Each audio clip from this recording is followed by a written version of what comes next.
नमस्कार सर, बहुत बहुत स्वागत है आपका। नमस्कार अंजू जी, कई दिनों में मौका मिला आपके प्लेटफॉर्म पे आने का। Thank you so much for inviting me.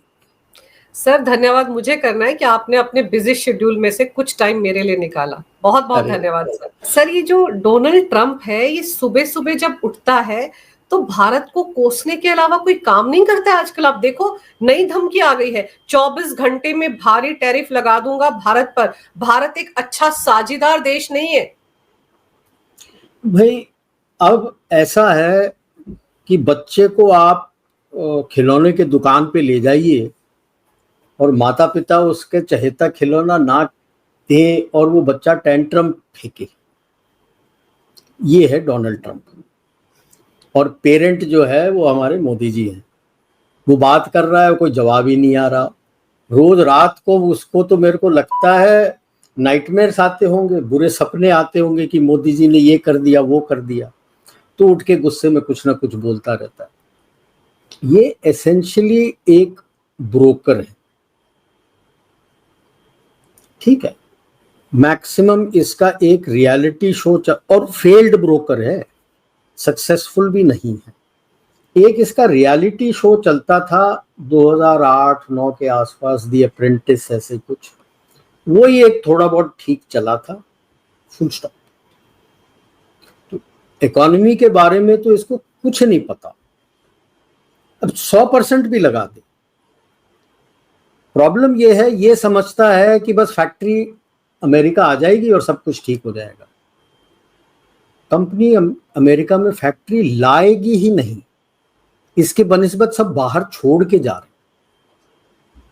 इनका सबसे पुराना जो एग्रीकल्चरल इम्प्लीमेंट का, खेतीबाड़ी के ट्रैक्टर्स अपने यहाँ इंडिया में भी घूमते, जॉन डियर, इसके ट्रैक्टर्स इंडिया में भी देखे होंगे।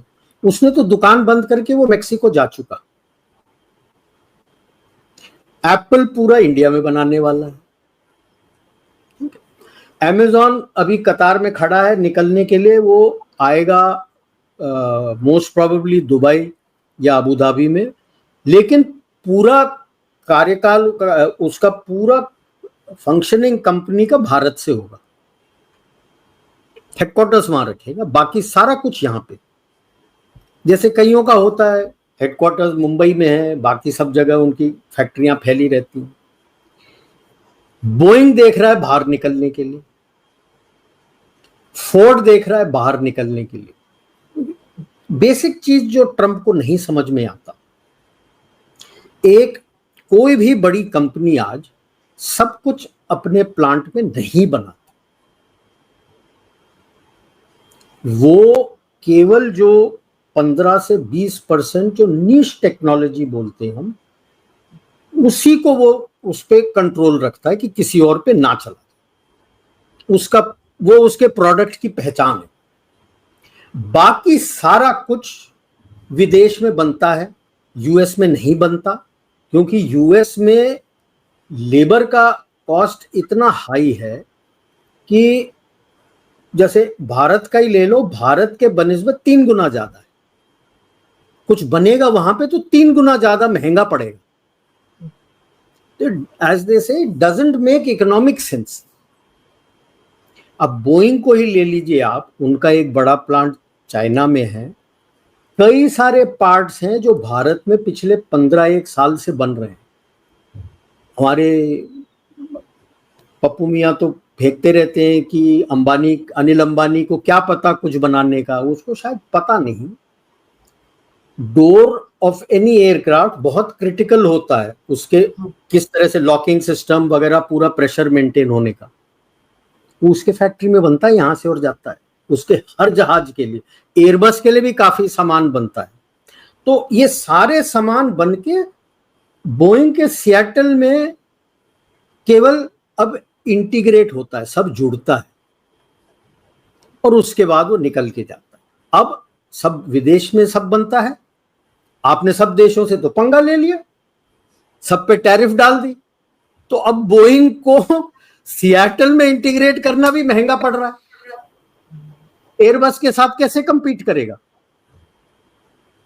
आप एप्पल को ले लो, टिम कुक के पीछे पड़ा वो, उसने बोला कि अब जो भी नया पहला, अभी वो फेज वाइज बताता हूँ कैसे चला, और उसके बाद ट्रम्प को अभी तक कुछ नहीं समझ आया। टिम कुक ने बोला 2026 से 80% जो भी नया एप्पल का प्रोडक्ट बनेगा वो इंडिया से बन के लॉन्च हो। वो पीछे पड़ गया कि नहीं, ये सब कुछ आप यूएस में बनाएंगे। तो टिम कुक ने बोला कि भाई साहब, अब जो जितना भी प्रोडक्ट अमेरिका आएगा इंडिया में बन के आएगा। अब वो चुप है, क्यों? आईफोन 16 प्रो, अभी तो 17 आ रहा है, 16 प्रो सबसे महंगा होता था, जो यूएसए में अगर बनाता है वो, तो उसको 35 से $3600 पड़ेगा बेचने के लिए, सेलिंग प्राइस। जो भारत में बन के वहां सेलिंग प्राइस जाता है 1030 कुछ पड़ता, 3 गुना ज्यादा। वो तो बोल रहा था 25%, कहता लगा ले तू, 100 भी लगा ले, कोई फर्क नहीं पड़ता। अब टैरिफ अगर भारत पे लगाएगा, पहली बात तो इंटरनेशनली इट इज इलीगल, क्योंकि ये तेल मेरा है, रूसी तेल नहीं रहा, क्योंकि मैं क्रूड लेके आया हूं। अब मैंने रिफाइन किया और जब मैं बेच रहा हूं, ये मेरा तेल है, अब ये रूसी तेल नहीं है। तो कहना कि मैं रूसी तेल बेच रहा हूं, इट इज इलीगल। अभी ये देखना है कि ये सब जो कर रहा है, टैरिफ, इमरजेंसी एक्ट, कांग्रेस कब इसके सर पे मटकी फोड़ेगा, क्योंकि emergency is suppose to be emergency. ऐसे ही नहीं हर चीज में कि इमरजेंसी डिक्लेयर कर दो, बोलो टैरिफ इतना, टैरिफ इतना, नहीं कर सकता। कांग्रेस ने क्लियर करना, actual powers, trade deal, tariff is with Congress of USA, और वो भी हाउस ऑफ रिप्रेजेंटेटिव, जो इलेक्टेड रिप्रेजेंटेटिव, जैसे अपना लोकसभा है, अपना इलेक्टेड रिप्रेजेंटेटिव तो उनका हाउस ऑफ रिप्रेजेंटेटिव है, हमारा लोकसभा है, सेनेट है, अपना राज्यसभा है। सेनेट में भी नहीं, लोकसभा उनके वहां से शुरू होगा। ये तो अपनी चमड़ी चला रहा है, इसको तो मोहम्मद बिन तुगलक के साथ मिलाना चाहिए, अपनी चमड़ी चला रहा है। अब अगर 100% बोलता है, मार कौन खाएगा? यूरोप। उसको ये नहीं पता कि भारत आज के तारीख में यूएस का नंबर 1 डीजल और एविएशन फ्यूल सप्लायर है, नंबर 1। हमें क्या फर्क पड़ता है? वही तो मैं कह रहा हूं, तू तेल पे लगाना लगा ले।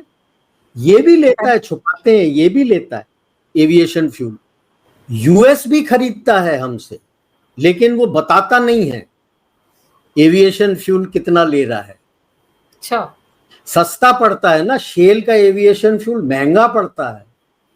अब मेरे पे कितना भी लगा दो, मुझे कोई फर्क नहीं पड़ता। क्यों? बाकी देश जो भाग के गए उनको फर्क पड़ता है।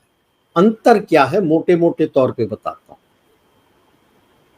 हमारा देश अपने आप उठा है, किसी ने मदद नहीं की, सबने दबाने की कोशिश की, सबने हमारे देश के अंदर या बाहर से कोई न कोई संघर्ष कराया है। संघर्ष तो अंदर अभी भी चल रहा है, बिल्कुल। लेकिन ये जितने बाकी देश हैं, वेस्टर्न, पश्चिमी यूरोप हो गया, जापान, चाइना, कोरिया, इन पे कोई दबाव नहीं आया दूसरे विश्व युद्ध के बाद। और चीन जब इसके पाले में बदली हो गया, कोई दबाव नहीं आया। पैसे भरमार दिए, टेक्नोलॉजी दिया, लोगों को पूरा सिखाया, सब कुछ किया। अब वो क्या हुआ है कि तकरीबन 40-50 साल से यूएस ने अपना सारा जो कारखाना है वो चाइना सबसे ज्यादा, जापान, साउथ कोरिया, थोड़े बहुत अपने आसियान के देश, जर्मनी, फ्रांस, इस तरह से बांट दिया। और अब केवल वो खपत करता है, बनाता कुछ नहीं है बड़ा। तो अब लोग उसके बगैर काम किए खाने के आदी हो चुके हैं। अगर वो फैक्ट्री वापस लाना चाहता है तो फ्लोर में चलाएगा कौन? अपने यहां जैसे पॉलिटेक्निक में ये सब कुछ सिखाया जाता है, आईटीआई बोलते हैं, पॉलिटेक्निक सब सिखाया जाता है। तो यही लड़के हैं जो स्किल डेवलपमेंट करके आपके फैक्ट्री के फ्लोर चलाते हैं। आपके पास कितना अच्छा टेक्नोलॉजी हो जाए, कितना बढ़िया अपर लेवल का मैनेजर हो जाए, अगर फ्लोर संभालना नहीं आया, फैक्ट्री कौन चलाएगा? वो तो है ही नहीं यूएसए में। हमारे देश में क्या है, आज की तारीख में 24-25 का जो सर्वे था, इकोनॉमिक सर्वे, उसमें बोला था 64.1% अंदरूनी खपत। और अभी इस क्वार्टर के एंड का बताते हैं, जून के उसमें, कि तकरीबन 65 से ऊपर आपका अंदरूनी खपत है जीडीपी के परसेंटेज। 65% ऑफ जीडीपी आपके अंदरूनी खपत से आता है, बाकी निर्यात से आता है। और यूएस का निर्यात 2% है। कर ले, कोई फर्क नहीं पड़ता। जब तक आपका जीडीपी डबल डिजिट से हिट नहीं होता है, आपके इकोनॉमी को फर्क नहीं पड़ता। आईएमएफ का कहना है, वो भी हंस रहे हैं ट्रंप के ऊपर, कि जो भी टैरिफ लगाएगा 0.2 to 0.4% ऑफ जीडीपी को इंपैक्ट कर सकता है। जो भारत में क्षमता है, कई नए मार्केट अवेलेबल हैं, वो जजब हो जाएगा। आज यूएस और यूरोप की अर्थव्यवस्था पूरी तरह से चरमरा गई। ये सब जो कर रहा है, और जो स्टेबल कॉइन बोलता है, मैं डॉलर के साथ स्टेबल कॉइन डाल के लॉन्ग टर्म ट्रेजरी बॉन्ड वगैरह दूंगा। आज के तारीख में तकरीबन 37 की 38 ट्रिलियन डॉलर इसका डेट है। और जो भी इनके अर्थशास्त्री हैं, वो कहते हैं अगले 2-3 साल के अंदर तो 40 ट्रिलियन हो जाएगा। खर्च करे जा रहे हैं,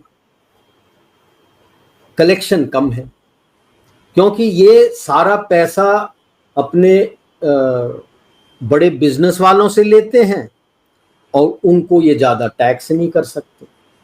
और जो नीचे हैं उनको क्या टैक्स कर लोगे? रेवेन्यू आ नहीं रहा है, खर्च आप करे जा रहे हो। एक तो कोविड में खर्च कर दिया था पैसा, हमें भी बोला था हमारे फेमस रघुराम राजन ने कि पैसा दो पैसा दो। हमने वो नहीं किया, हमने इन काइंड दिया कि आपको जो चाहिए वो हम आपको इन काइंड देंगे, खाने के लिए देंगे, आपको दवाई देंगे, सब कुछ देंगे। बाकी सब इन लोगों ने पैसे प्रिंट करके दिए लोगों को, सोचा कि लोग खर्च करेंगे। अरे यार, जब आप लॉकडाउन में हो, खर्च कहाँ करेगा? बिल्कुल, उन्होंने खर्च ही नहीं की, इकोनॉमी चरमरा गई, पैसे ज्यादा आ गए अभी आपके सर्कुलेशन में। और ये खर्च पे खर्च चले जा रहे हैं। यूक्रेन की लड़ाई, बेफालतू की लड़ाई इन्होंने ही शुरू कराई है, यूएस ने। और यूरोप वाले तो पागल पगलेट जुड़ गए, उनको दिए जा रहे हो, पैसे आपके पास है नहीं। अब यूएस ने जितना लूटना था यूक्रेन को लूट लिया, उसके जितने भी मिनरल्स जहां जहां मिलते हैं वो ले लिया। आई थिंक मोर देन 80% उसका एग्रीकल्चरल लैंड इसके कार्लाइल, मॉन्सांटो, डुपॉन्ट, इन्होंने सब ले लिया। और उससे साइन करा लिया कि जब लड़ाई खत्म होगी तो रिकंस्ट्रक्शन यूएस करेगा, ब्लैक रॉक से साइन करा लिया, जो हेज फंड है। अब यूक्रेन और कुछ दे नहीं सकता, तो अब क्या बोल रहे हैं यूरोप को कि आप खरीदिए, मैं दे रहा हूं एड यूक्रेन को, लेकिन आप मेरी कंपनी से खरीद के आप उनको देंगे हथियार कि यूएस दे रहा है। चित भी मेरी, पट भी मेरी, अंटा मेरे बाप का। सर वो नेटो के समिट में भी तो यही था ना कि जो डिफेंस बजट है उसको बढ़ा दो, 5% कर दो, फिर मुझसे हथियार खरीदो, यूक्रेन को दो। सर भारत पर कह रहा है कि भारत तो रशिया से तेल खरीद कर एक तरह से यूक्रेन के लोगों की मौत के लिए जिम्मेदार है। खुद जो हथियार दे रहा है, इसके बारे में डोनाल्ड ट्रंप को एक बार भी हथियार तो छोड़ दो, आज अपना वो MEA का तो रिपोर्ट देख लो। जितना हम ट्रेड करते हैं, इंपोर्ट करते हैं रशिया से, तकरीबन उतना ही यूएस और यूरोप इंपोर्ट करता है। तो अगर आप मुझ पे उंगली उठा रहे हो कि मेरे पैसे से वहां कत्लेआम हो रहे, तो तेरे पैसे से नहीं हो रहे। तू भी, अगर मैं 100 ले रहा हूं उससे, तो आप भी 100 का माल ले रहे हो उससे। तेल नहीं ले रहे हो, तेल मेरे थ्रू ले रहे हो, गैस ले रहे हो आप मिनरल्स ले रहे हो, आप फर्टिलाइजर्स ले रहे हो। रशिया तो रेयर अर्थ पैलेडियम वगैरह जो कुछ करता है वो ले रहा है। अपना एनरिच यूरेनियम अपने न्यूक्लियर रिएक्टर्स के लिए आप खरीद रहे हो, सब कुछ खरीद रहे हो। हमारे ऊपर भी जो 25% ट्रेड डाला था, जो जरूरी चीज थी, जैसे फार्मास्यूटिकल्स है, आपका आईटी का है, और एक और भी था, ऐसे 3 चीज उसको मना कर दिया। तेल को भी मना किया वो, क्योंकि मैंने बोला एविएशन फ्यूल वो भी लेता है हमसे। कितने डबल स्टैंडर्ड है सर, अपने लिए तो मांगा है, और भारत अगर अपने हितों की सोचे तो भारत अच्छा साझेदार नहीं, वो दूसरी चीज। एक बहुत अच्छी किताब है 1987 में आई थिंक पब्लिश हुआ था, 87-88 में। पॉल केनेडी हैं, उनकी किताब है rise and fall of great powers. काफी मोटी किताब है, बड़ा अच्छा रिसर्च करके किया है। उसमें उन्होंने कॉन्सेप्ट दिया है कि जिस तरह से अभी इनका वैश्विक व्यवस्था चलता है, कि मतलब जो ताकतवर है वो कमजोर को लूट लेता है, उसको उभरने नहीं देता है। यानी मिल के नहीं उभरेंगे, हम तो लूटेंगे तुम, और जो कुछ आपको दे रहे हैं आप ले रहे। तो इस तरह की व्यवस्था रोमन्स ने शुरू की थी। इसीलिए अंग्रेजी में वो कहावत है ना, ऑल रोड्स लीड्स टू रोम। और बाकी को आपको थोड़ा चिल्लर दे देंगे, आप उसमें खुश रहेंगे। और यही चीज यूरोपीय राष्ट्र भी करे हैं, यही चीज अमेरिका भी कर रहा है। इनका वो कहते हैं 400 साल का साइकिल होता है। तो अगर आप 4 क्वाड्रेंट बना दें तो नीचे से 100 साल आपको उभरने में लगते हैं, उभर के ऊपर आते हो आप। उसके बाद 100 साल आपका संघर्ष रहेगा उभर के आने के लिए। उसके बाद आपका डिक्लाइन शुरू हो जाता है। डिक्लाइन आपका शुरू होता है और उसके बाद फिर बिल्कुल आप चरमरा जाते हो आखिरी 400 साल में। यूरोपीय राष्ट्रों को देखिए आप, 17वीं शताब्दी में ऊपर उठे थे। उसके पहले तो कख नहीं था, रेनेसां, ब्लाइंड, डार्क एजेस, यही चल रहा था। 17वीं शताब्दी से ऊपर उठे। आज 21वीं शताब्दी हो गई है, थैंक यू वेरी मच हो गया उनका, पूरा चरमरा गया। अभी वो कह भी रहे हैं ना, जैसे कि हम 5% बढ़ा देंगे, 3.5% हम प्रोडक्शन में डालेंगे और 1.5% हमारे फौज को बढ़ाने के लिए रेवेन्यू ये वो खर्च करें। फैक्ट्री है ही नहीं, फैक्ट्रियां है ही नहीं। 3.5% जो आपने बनाना है, किधर बनाओगे? वो सब आपकी तरफ देख रहे हैं। जर्मनी का राइन मेटल सबसे पहले आ गया है, अनिल अंबानी के साथ डील हो गई है, 1000 एकड़ महाराष्ट्र में ले लिया है, जेवी बन गया है, फैक्ट्री लग रही है। अगले साल से आर्टिलरी की 155 कैलिबर की एम्युनिशन राइन मेटल यहां बनाएगा। कैपेसिटी अभी रखा है 2 लाख, 1 लाख भारत के लिए और 1 लाख जर्मनी के लिए। ये तो हालत है। साफरान आपके पास क्यों आना चाहता है? कैपेसिटी बढ़ जाएगा यहाँ पे, वहां तो कोई है ही नहीं। आपके 30 साल हो गए हैं जब से ग्रेट वॉल ऑफ बर्लिन गिरा है, तब से तो आपने दुकान बंद कर दी है। और 91 जब सोवियत यूनियन कोलैप्स हुआ, उसके बाद तो आपने बंद ही कर दिया। 30 साल हो गए, आपके पास फैक्ट्री में कैपेसिटी नहीं है, आपके पास तो फौज ही नहीं है। थोड़ा बहुत फौज यूके और जर्मनी के पास है, वो भी चिल्लर भर फौज है, बाकियों के पास तो कख नहीं है। आंखें दिखाने के लिए सबसे पहले फौज तो है नहीं सर। तो आपकी तरफ देख रहे हैं कि आप कुछ मदद करो, और हम कह रहे हैं हमारे टर्म पे होगा, तो फिर वो खड़े होते हैं कि नहीं हमारे टर्म पे। उनका टर्म कहां से आएगा? राइन मेटल तो अभी कंपनियां उनकी बहुत क्लियर है। कंपनी को कोई फर्क नहीं पड़ता कि आप जियोपॉलिटिकली क्या कर रहे हैं, वो जियो इकोनॉमिक्स पे जाता है कि मेरा मुनाफा कहां से होता है। आज के तारीख में भारत से होता है।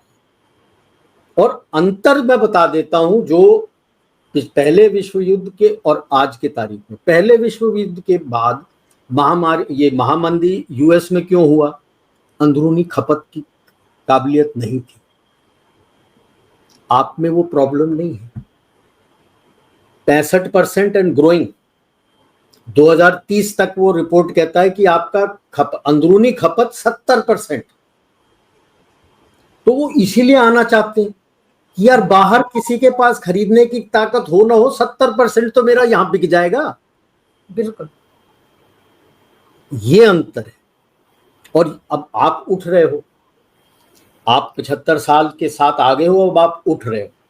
डर ये है कि आप बगैर किसी के मदद से उठे हो, और जो 100 साल का संघर्ष में बोल दिया था उसने, संघर्ष के लिए कोई है ही नहीं। बचा कौन? यूएस के 200 साल हो गए, 18वीं शताब्दी में आया था, अब 200 क्या, अब तो 300 साल हो रहे हैं। 21वीं शताब्दी आ गई, वो भी नीचे गिर रहा है, वो तीसरे पायदान पे है, नीचे जा रहा है।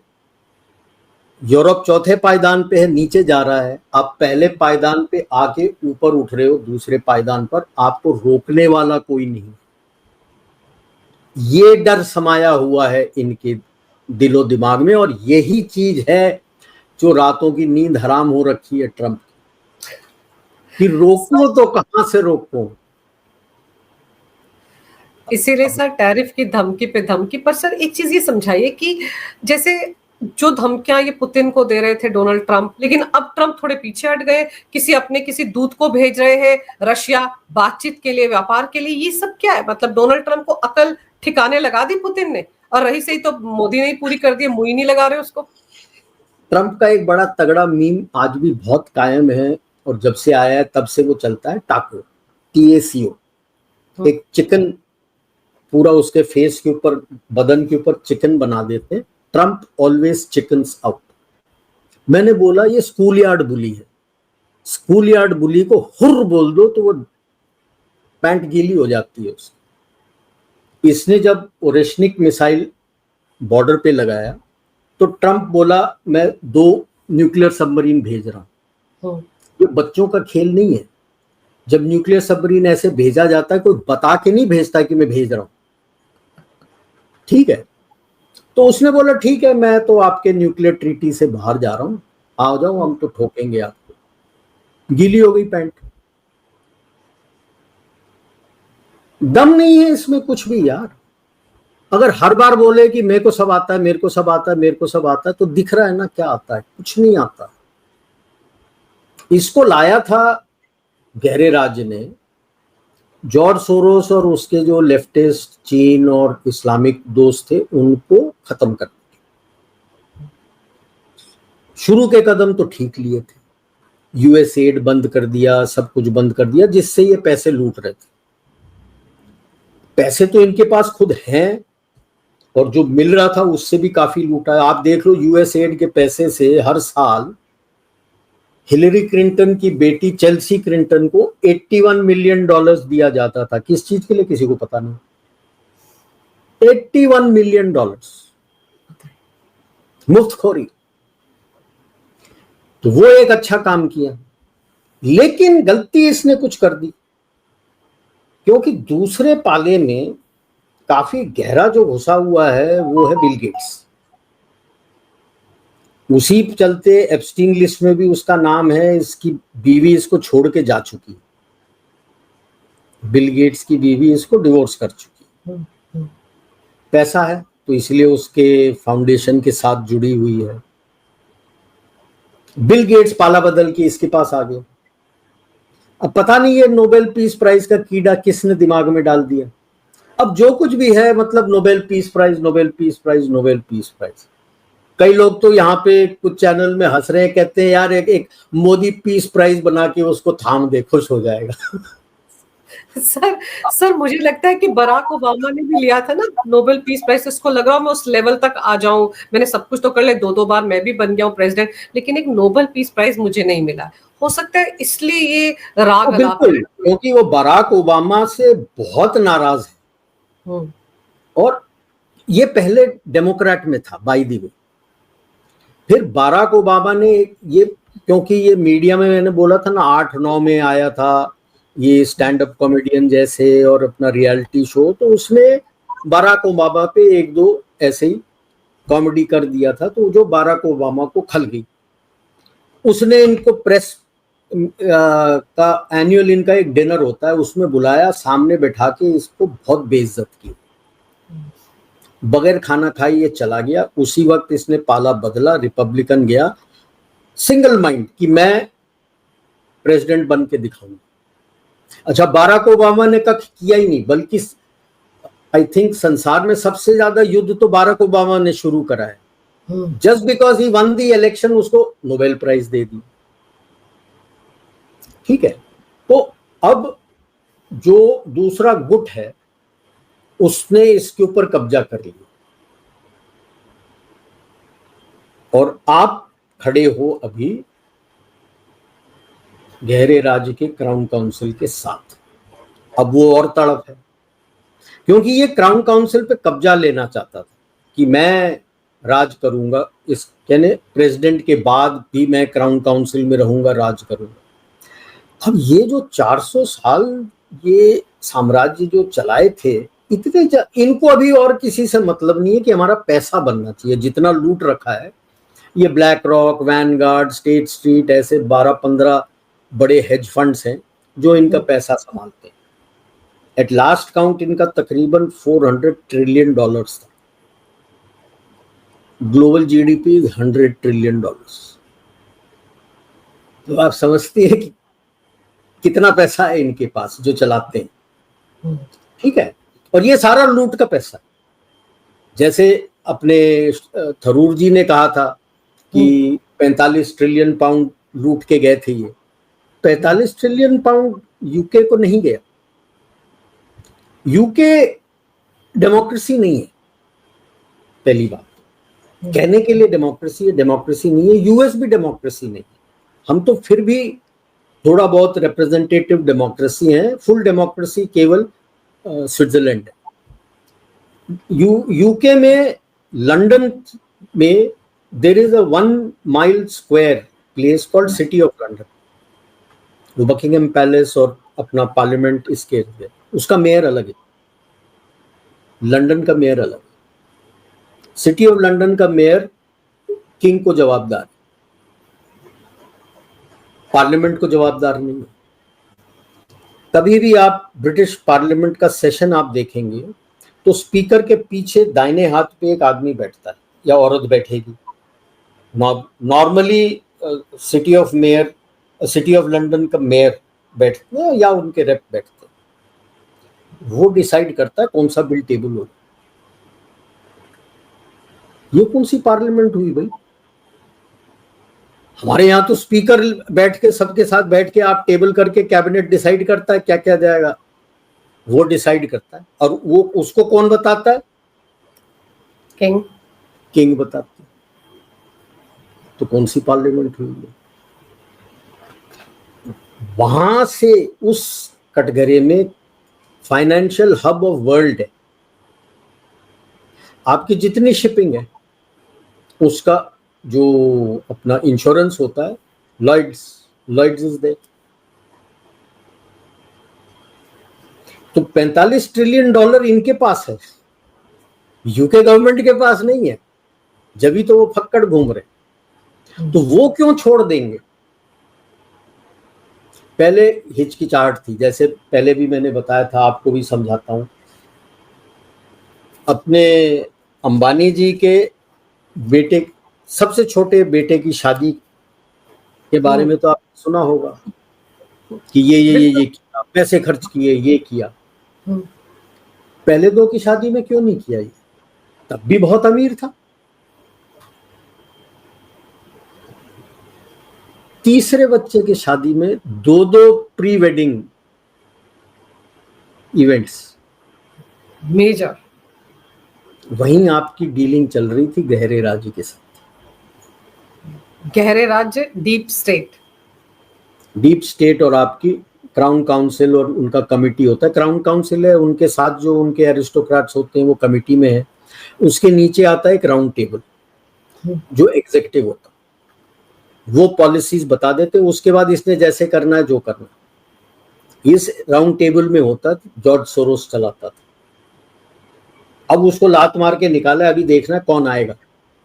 सारी लड़ाई उसके पीछे है और ट्रंप के साथ लड़ाई है क्राउन काउंसिल और कमिटी को टेक ओवर ना करे। अब वो तो खत्म हो चुका, his chapter is over with crown council. तो वो शादी में पैसे जो खर्च हुए वो आपके साथ डीलिंग हो रही थी ना, बैकग्राउंड मीटिंग आपकी चल रही थी, इसीलिए इतने पैसे खर्च हुए और ये सब हुआ। और किसी के लिए नहीं, देश के लिए खर्च किया उसने।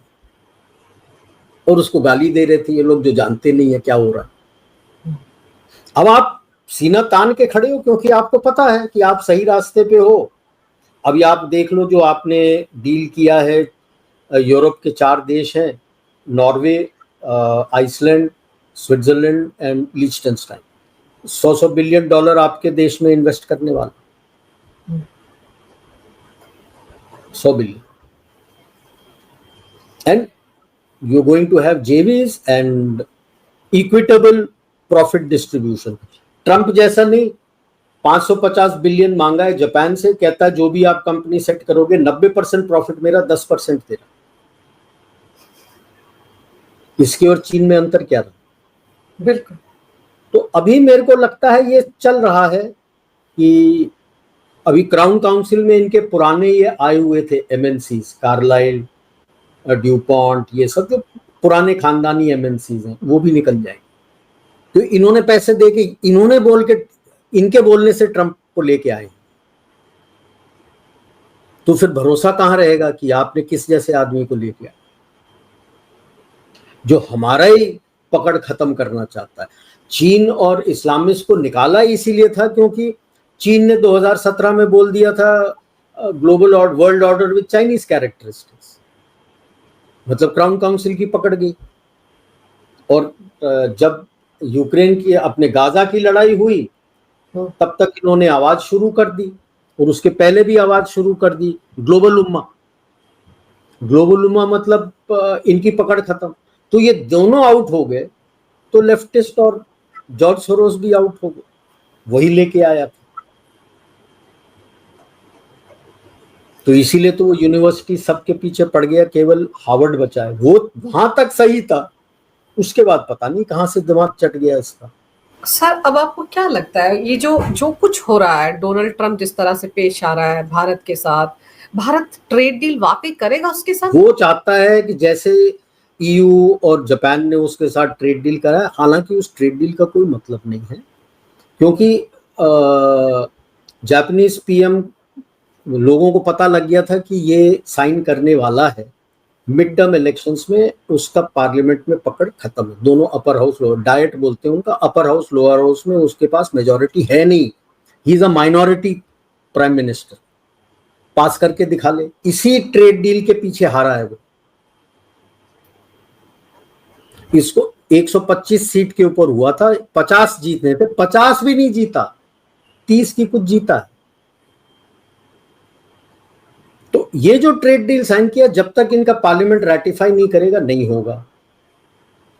सिमिलरली EU के साथ ट्रेड डील किया है, वो भी रैटिफाई नहीं होगा। दोनों में खास ये था वो इन्वेस्ट करो और मैं प्रॉफिट लूंगा, और दूसरा था कि आपके सामान पे टैरिफ होगा, मेरे सामान पे टैरिफ नहीं होगा और मेरा सब आएगा। और खास हमारा एंड हम नहीं चाहते हैं उनका एग्रीकल्चर और डेयरी। दो रीजन। एग्रीकल्चर जो है वो पूरा अपना ये जेनेटिकली मॉडिफाइड है, और जो अभी वाले हैं उसमें बीज नहीं बनता, तो परमानेंटली आपको उन्हीं से बीज खरीदना पड़ेगा और अपने मन से बीज का पैसा बढ़ाता जाएगा। दूसरा, हेल्थ के लिए बहुत खराब है, बहुत ज्यादा खराब। आज US में छोटी उम्र में लोगों को कैंसर हो रहा है, हार्ट प्रॉब्लम्स हो रहे हैं, हर तरह के प्रॉब्लम्स हो रहे हैं, राइट। तो हमने केवल एक GM का काफी साल पहले लेके आए थे जो BT कॉटन, अच्छा कॉटन देता है और उसमें बीज आ जाता है, तो हमें कोई दिक्कत नहीं है। बाकी किसी को हमने, सबको हमने मना कर दिया। छोटे इसमें अपना ये मस्टर्ड कुछ आया है और एक दो ऐसे हैं छोटे क्वांटिटी में आए हैं बस। एक बार ब्रिंजल का भी सुना था ना, थोड़ा थोड़ा सा वो बीटी ब्रिंजल वगैरह लिमिटेड क्वांटिटी के लिए। आई थिंक वो अपने रासायनिक टेस्टों के लिए बाकी चीजों के लिए लेके रखते होंगे, बाकी वाइड यूज के लिए फार्मर्स के लिए नहीं लिया। फार्मर्स के लिए यूज के लिए केवल बीटी कॉटन लिया, और बाकी हमने बोला हमको नहीं चाहिए बिकॉज ऑफ दिस। दूसरा हमने कहा है आपके डेयरी में आप अपने कैटल को नॉनवेज फूड खिलाते हो, खून पिलाते हो, अच्छा, पानी में मिक्स करके, हमें ये मंजूर नहीं है, हमारे लिए ये नॉनवेज है। और रही तीसरी बात, चाहे एग्रीकल्चर हो चाहे डेयरी हो, हम तो नेट एक्सपोर्टर हैं फूड के, हम क्यों इंपोर्ट करें? बिल्कुल। तो हमारा तो अभी अमूल का प्लांट और आउटलेट खुला है बार्सिलोना में, स्पेन तो और मांग रहा है हमारे सब देशों में, हमारे और सिटीज में खोलो, हमारा आउटलेट खुल गया वहां इन बार्सिलोना अमूल का, तो हम क्यों ले तुमसे? गुंडागर्दी हमारे साथ चलेगी नहीं, दबाव डालोगे तो अभी तक जो चीज आपने बोला था टेबल पे मत लाना, क्योंकि ये अपने कनाडा से ज्यादा नाराज है क्योंकि उसने कर दिया था कि आपके बोला है कि आपके जो डिजिटल प्लेटफॉर्म्स है ना, सबसे ज्यादा मुनाफा हमारे ऐड से होता है, उस पर टैक्स लगा दूंगा, एंटरटेनमेंट टैक्स लगेगा, बाकी फिर तू देख लो। तो वो उस पे नाराज। बाकी हमने जो भेजा है 2000 बिलियन के करीब का ट्रेड का, अभी तो तकरीबन 88 और 90 ट्रिलियन बिलियन के बीच में है, तो अभी जो भेजा है हमने ट्रेड डील 2000 का है, 200 बिलियन का है, जिसमें बेसिक कॉन्सेप्ट दोनों के लिए बेहतर होना चाहिए। वन वे ट्रैफिक में जो अंदर की खबर सुनने में आ रही है, कहां तक सही है पता नहीं, उसके जो ट्रेड डेलीगेशन वाले हैं वो तो मान चुके हैं कि ये सही है और उनके लिए भी बड़ा अच्छा है, लेकिन ट्रंप नहीं मान रहा कि जो मैंने बोला वो हुआ नहीं। अब वो ये बोल रहा था कि आप इन्वेस्ट करो और पैसे हम लेंगे, मैं इन्वेस्ट नहीं करूंगा। आपकी जरूरत ही नहीं है। ब्लैक रॉक ने अपनी दुकान यहाँ खोल ली है इन्वेस्टमेंट के लिए, अपने वैनगार्ड ने खोल दी है, यूएस के बाहर इनका सबसे बड़ा ऑफिस चीन में होता था, बंद करके इंडिया आ गए। देश आपके पास इन्वेस्ट करने के लिए आ रहा है, मुझे तेरे पैसे की जरूरत ही नहीं है, मत कर। ये समझ उसके बाहर है कि 2018 की स्थिति में भारत आज नहीं है। 2018 में दबाव डाला था तो ईरान से तेल लेना बंद कर दिया था, आज तो वो स्थिति है ही नहीं, बिल्कुल विपरीत है। आप सिंदूर में तो आपके इक्विपमेंट था पूरा, नूर खान और सतलज के साउथ में, जिसको हमने कबाड़ खाना बना दिया, वो गुस्सा है अभी। अब नूर खान में इसके कितने लोग मरे वो भी नहीं पता, पाकिस्तानियों के भी काफी लोग मरे, उन्होंने तो उसी के ऊपर रबल को ऊपर डाल के सीमेंट करके बंद कर दिया, लाशें तक नहीं निकाली बाहर। वो तड़प है यार कि आपने तो मेरा और उसके बाद फिर एक और तड़प होगी, आपने जो अपना बोलता था कि F-35 F-22 स्टेल्थ है, आपके रडार ने तो पेंट कर दिया उसको। पेंट कर दिया मतलब उसको पता लग जाता है कि मेरे को रडार ने लॉक कर दिया। हाँ, खड़ा था ना इतने दिन तक। अब ना, एक तो उसके अलावा हमने कौन सा एनर्जी वेपन मारा कि वो तो 38 दिन तो पड़ा रह गया त्रिवेंद्रम में। अच्छा, जब ये त्रिवेंद्रम में खड़ा था, इन्होंने यूएस, ये तो यूके का था, यूएस ने अपना बहरीन से F-22 F-35 भेजा था भारत की तरफ, उसको रडार लॉक कर दिया, दुम दबा के भाग गए वो। अब वो एक और जलन है यार, तेरे पास ऐसा रडार है जो मेरे स्टेल्थ को पकड़ लेता है, मेरे रडार तेरे एयर डिफेंस वेपन को नहीं पकड़ पाते, तेरे मिसाइलों को पकड़ नहीं पाते, उसके किसी रडार ने ब्रह्मोस को नहीं पकड़ा। पहले तो बड़ी डिंगे मार रहे थे कि आईसीबीएम को पकड़ लेंगे। आईसीबीएम जब आता है नीचे 10, 12, 15, 24 मार्क में आता है, पूरा ग्रेविटी पुल से आ रहा है नीचे, बहुत स्पीड से आता है। ये तो कितना 3 मार्क के करीब था, 2.4 2.5 मार्क, वो नहीं पकड़ पाए तो उसको क्या बोल रहे हो पकड़ लो। तो ये मतलब दिल को चुभाने वाली बात है कि कोई उठा है, उसके पास अपनी टेक्नोलॉजी है, उसके लोग कार्यशील हैं, सुदृढ़ हैं, काम कर रहे हैं, अपने दम पे उठा है, हमने किसी ने पैसे नहीं दिए। अब अगर हमने इन्वेस्ट कर दिया तो इसको पकड़ने वाला कोई नहीं। अब आप देख लो, आपके ग्लोबल साउथ में 150 देश हैं, उसमें 127 आपको अपना मिला लो तो 128 देश 193 के आपसे साथ खड़े हैं, तो जनरल असेंबली में तो जो भी आप पास करोगे थ्रू हो जाएगा। बिल्कुल, ये डर है, ये टैरिफ और ट्रेड वाला जो चल रहा है वो इस पे डर है। आपने यूके से कर लिया, अब पार्लियामेंट पास कर लेगा, अगले साल आपका लागू हो जाएगा। ग्रीस, साइप्रस, इटली, फ्रांस कतार में खड़े हैं। और मैं तो कह रहा हूं कि आप ग्रीस आ जाता है तो आप राइट हुक मारिए, और जो ईस्टर्न यूरोपियन स्टेट्स हैं ग्रीस के साथ जुड़े हुए, स्लोवाकिया, रोमानिया, हंगरी, बल्गेरिया, उनके साथ डील कर लो। फिर जो छोटे मोटे बचे हैं, नेदरलैंड्स, ऑस्ट्रिया, जर्मनी, आपके बेल्जियम, डेनमार्क, ये गिने चुने रह जाएंगे। स्पेन, पोर्चुगल तो वैसे ही झक मार के आपके पास आएंगे। उसने तो, स्पेन ने तो खोल ही दिया है आपका अमूल का इंडिकेटर, तो दे ही दिया, आपके साथ डील करने के लिए तैयार है। तो जब आप यूरोप को ले लेते हो अपने साथ, ग्लोबल साउथ आपके साथ है, आपको यूएस की जरूरत ही नहीं है। तो सिंगापुर के पीएम जो है, जो अभी सीनियर मिनिस्टर हैं इनके गवर्नमेंट में, ली क्वान यू के बेटे ली सीन लूंग, उन्होंने, उनका एक काफी लंबा डिस्कशन आया, बड़ा अच्छा डिस्कशन है, 5-6 घंटे का डिस्कशन है। उसमें इकोनॉमी के सेक्शन में उन्होंने एक लफ्ज लिया था, world -1, that is world without US. उसको टैरिफ के बारे में पूछा था, उन्होंने कहा था कि ट्रंप को यह जानना है कि world can live without US, हमें यूएस की जरूरत नहीं है, ऐसा कुछ नहीं। हाँ, तरक्की में थोड़ा डिले होगा, नीश टेक्नोलॉजी में थोड़ा डिले होगा, लेकिन हम पहुंच जाएंगे। यूएस हमारे बगैर रह सकता है क्या? सवाल वही है। तो ये बोला, ट्रंप को समझना है कि यूएस हमारे बगैर नहीं रह सकता। और भारत वही कह रहा है कि तेरे को जो टैरिफ लगाना है लगा दे। हमारे बाकी जो मुख्य जा रहे हैं उस पे तो आपने छोड़ दिया है, बचा क्या? जो आम जनता को सबसे ज्यादा जरूरत है, आपके गारमेंट्स जाते हैं, आपके carpets, wall to wall carpets, ये सारा जाता है, और आपके gems, jewellery and most important diamonds जाते हैं। तो आप टैरिफ बढ़ा दोगे तो आपकी जनता पैसा देगी, यार मेरे को क्या फर्क पड़ता है। बिल्कुल। इसके फेड बैंक ने तो बोला ही था कि ट्रंप बड़ा कूद रहा है कि टैरिफ के बाद इतने पैसे आ गए, वो तो पागल है। पैसे आए हैं, किससे आए हैं? 90% तो अपने लोग ने दिया।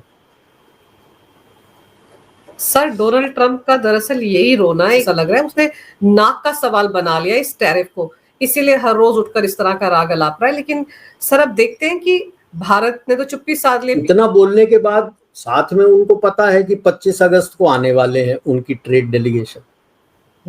वो रो रहा था, उसकी टीम रो रही थी कि नहीं नहीं नहीं, ये पीयूष गोयल को हटाओ। अरे भाई, मैं पीयूष गोयल को क्यों हटाऊं? वो मेरा मिनिस्टर है, वही ट्रेड को डील करता है, वही लीड करेगा। अब वो, उनको तंगी है कि ये बात नहीं मान रहा। वो बात क्यों माने यार? भिखारी की बात मैं क्यों मानूं? क्योंकि उनका ऊपर लेवल तगड़ा है, बीच में खोखला है, उसके बाद खोखला है, ऊपर ऊपर तगड़ा है। नीच टेक्नोलॉजी है आपके पास, हाँ हाँ ये है वो है, सब है। अब आप इतने ट्रिलियन डॉलर्स खर्च करके आप भेजते हो मंगल ग्रह पे, हमने तो आपके 1/4 खर्चे पे मंगलयान भेज दिया था। दुनिया में ऐसा कोई नहीं, देश नहीं है जो मून के साउथ पोल पे लैंडिंग करा दे, जो दिखता नहीं है आपको। आपने सक्सेसफुल लैंडिंग करा दिया, किसी ने संसार में नहीं किया है। सो मैंने डर तो है उनको कि यार पकड़ ढीली हो गई है। अब ढीली हो गई है आपके पॉलिसीज के कारण। आप, अब मैं ये नहीं कहता ट्रंप के पॉलिसीज के कारण, आपके पहले जितने लोग थे उनके पॉलिसीज के कारण।